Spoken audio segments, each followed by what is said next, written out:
Hello everyone, welcome to my video. Episode के starting में दिखाया जाता है हमें पेथाई और वहाँ पर गेल। वो दोनों देखते हैं, वो दोनों एक दूसरे को किस कर रहे होते हैं, इरिन और पाइन। उसके बाद हमें ये दिखाया जाता है वो जो पेथाई होता है उसे अंदर की तरफ ले जाता है और हमें दिखाया जाता है कुछ सालों पहले वाला सीन, जहाँ पर पेथाई एक बहुत अच्छा एक्टर बनना चाहता था। उसकी मम एक वेटरन एक्ट्रेस थी, यानी कि वो पुराने ज़माने की बहुत पॉपुलर एक्ट्रेस थी और इसी बात का प्रॉफिट उसे कुछ तो हुआ था। लेकिन बहुत सारी चीज़ों में पेथाई बहुत अनकम्फर्टेबल होता रहता था और ये जो कास्टिंग काउच वाला मामला था वो खुद पेथाई भी झेल चुका था। उसे बहुत गंदे गंदे ऑफर आते थे, इन रिटर्न उसे बहुत अच्छा नाम और शोहरत का प्रॉमिस किया जाता था। पेथाई को ऐसे तो फेमस नहीं होना था। और उसके बाद हमें ये दिखाया जाता है कि जो पेथाई था इसी बात की वजह से उस बंदे को वो मना कर देता है। बाद में उसकी मम उसे बहुत डांटती है और पेथाई को जो नाम और शोहरत मिलने वाला था वो वहीं पर गायब हो गया और सारे म्यूजिक डायरेक्टर्स और जो भी मूवी मेकर्स थे उसे दूरियां बना चुके थे। सो ये सारी चीज़ें पेथाई याद कर रहा था। उसी दिन पेथाई ने अपने घर और अपनी मॉम को छोड़ दिया था और उसके बाद हमें ये दिखाया जाता है कि उसने उसके बाद जंगल को ज्वाइन किया और वहाँ पर हमें ये दिखाया जाता है इरिन जो पहली बंदी थी जो उसे बहुत अच्छी तरह से समझती थी और उसने पहली बार उसके दिल की बातें कही थी और उसकी फीलिंग को समझ के उससे बात की थी और यही सारी चीज़ें पेथाई अभी समझ रहा था। और हमें ये दिखाया जाता है कि वो काफ़ी ज़्यादा अपसेट होता है और उसके बाद वो अंदर की तरफ चला जाता है। हमें अगले सीन में दिखाया जाता है जो हमारा बंदा था पाइन, वो इरिन को धक्का देता है और वो बोलता है कि ये तुम क्या कर रही हो, अब घर चलो। ये सुनने के बाद जो इरिन थी वो बोलती कि पता है प्रॉब्लम क्या है, तुम मेरे लिए कुछ ज़्यादा ही अच्छे भाई हो। हमेशा मुझे तुमसे प्यार चाहिए लेकिन वो तो मुझसे नहीं मिलता। अगर तुम अभी भी मुझे बस वो छोटी बहन मान के ही ट्रीट करने वाले हो तो I am sorry, I am not available for you बोलती है और वो काफ़ी ज़्यादा गुस्से में वहाँ से निकल जाती है। अब हमें दिखाया जाता है गेल को जो पेथाई होता है वो अंदर लेके आता है और उसके बाद वो उसे बोलता है कि मुझे परेशान करना बंद करो, यहाँ से दफ़ा हो जाओ। और उसके बाद वो अपने दोस्तों के साथ जाकर बैठ जाता है।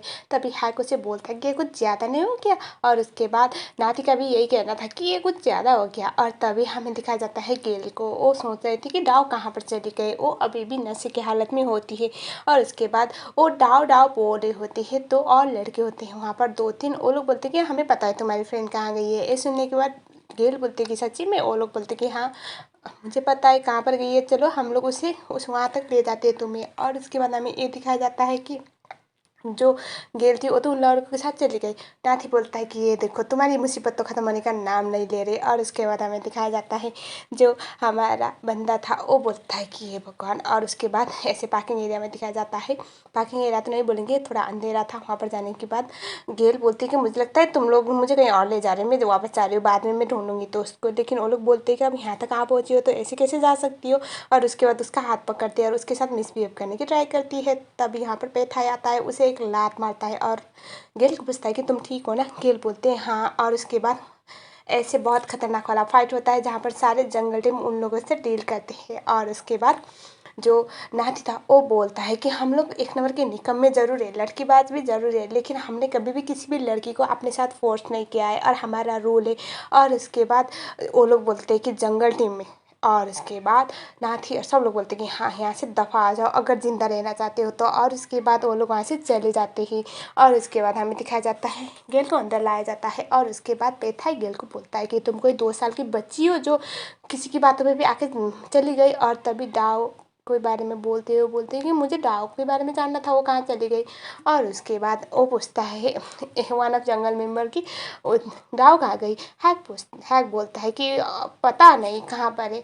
और उसके बाद दूसरा वाला बंदा बोलता है कि कुछ नहीं, क्लब में थोड़ा सा कचरा हो गया था तो उसी को ठीक करने गया होगा हंटर। और उसके बाद हंटर आता है और वो बोलता है कि कचरे को ठीक किया तुमने। और वो बोलता है कि हाँ सारा कचरा साफ हो गया। और उसके बाद हमें फ्लैशबैक दिखाया जाता है जहाँ पर डाव ने जब नाम्फा के फेस पे वो ड्रिंक मारा था तो उसके बाद हंटर वहीं पर था, उसने देखा हुआ था, उससे बहुत गुस्सा आता है। और उसके बाद हमें ये दिखाया जाता है कि नाम्फा बोलता है ऐसे तुम्हें ये तो पता चल गया कि मेरा नाम नाम्फा है, लेकिन तुम्हें ये भी पता होना चाहिए था इस क्लब में आने के बाद कि यहाँ पर कचरा करना या गंदगी करना अलाउ नहीं है। अगर कोई गंदगी करता है ना तो वो उसी के साथ ही यहाँ से फेंकवाया जाता है। और उसके बाद जो हंटर होता है वो डाव को एक कचरे के ढेर में से फेंकता है। और वही फ्लैशबैक चल रहा था अभी प्रेजेंट में। हैक बोलता है कि चलो कोई नहीं, कचरा तो साफ़ हो गया। और उसके बाद हमें ये दिखाया जाता है कि शायद वो लड़की चली गई, ऐसा वो लोग बोलते हैं। और उसके बाद पेथाई बोलता है कि मुझे रूम का की कार्ड दो। और उसके बाद हंटर उसे की कार्ड देता है, बोलता है कि जंगल रूम रेडी है तुम्हारे लिए। और उसके बाद नाथी, पाइन और हैक सबका रिएक्शन ये था कि वाह, आज तो इसका सही वक्त कटेगा। और उसके बाद शायद जो पेथाई होता है नशे में आई हुई गेल को लेके रूम की तरफ चला जाता है ताकि वो वहाँ पर सो पाए।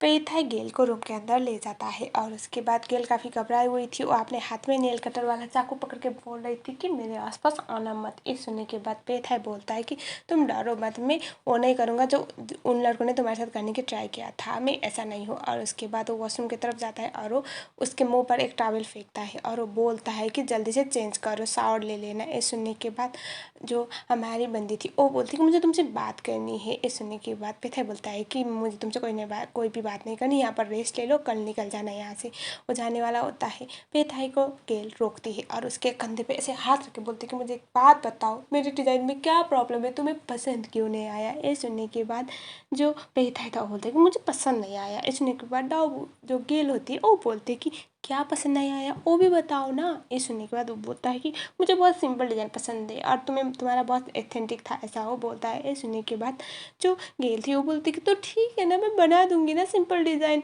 मुझे किसी भी कीमत पे पेरिस जाना है और तुम मेरे सपने के ऊपर इस तरह से कीचड़ नहीं डाल सकते, ऐसा वो बोलती है। और उसके बाद जो पेथाई था उसे बोलता है कि एक बात बताओ, तुम्हें यहाँ का पासपोर्ट किसने दिया।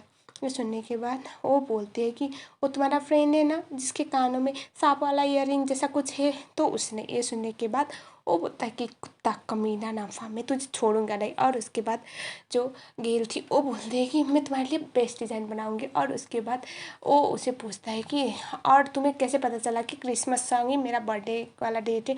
ये सुनने के बाद वो उसे बोलता है कि मुझे पता था। और उसके बाद वो बोलती है जो गेल होती है, वो बोलती है कि देखो तुम्हारा बर्थडे मतलब दिसंबर को था और जो दिसंबर टाइम है तुम्हारा तो बर्थडे क्रिसमस में ही है ना वायु, ऐसा वो बोलती है। वायु नाम सुनने के बाद जो पेथाई था वो शौक में आता है और उसके बाद वो उस फ्लैशबैक याद कर रहा था जहाँ पर वो जब छोटा हुआ करता था तो वो ऐसे ही जा रहा था, एक लड़के से टकरा गया जिसकी वजह से उसका जो डॉल था वो पानी में गिर गया।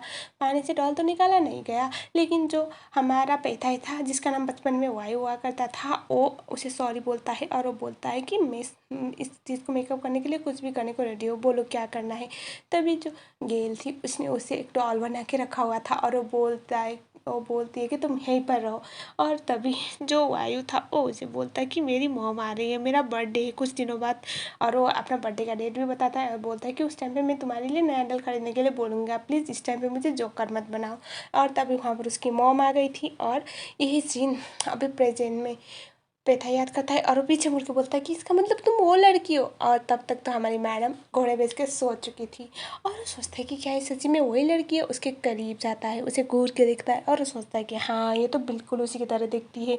और उसके बाद वो सोचता है कि कितना अच्छा लगता है अपना बचपन वाला नाम सुन के।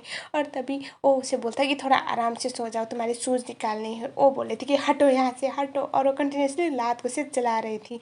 और ये देखने के बाद पेथा सोचता है कि ये तो ड्रिंक करने के बाद तो कुछ अलग ही नहीं बन गई, इतनी स्वीट और इनोसेंट सी बन गई, ऐसा वो सोचता है।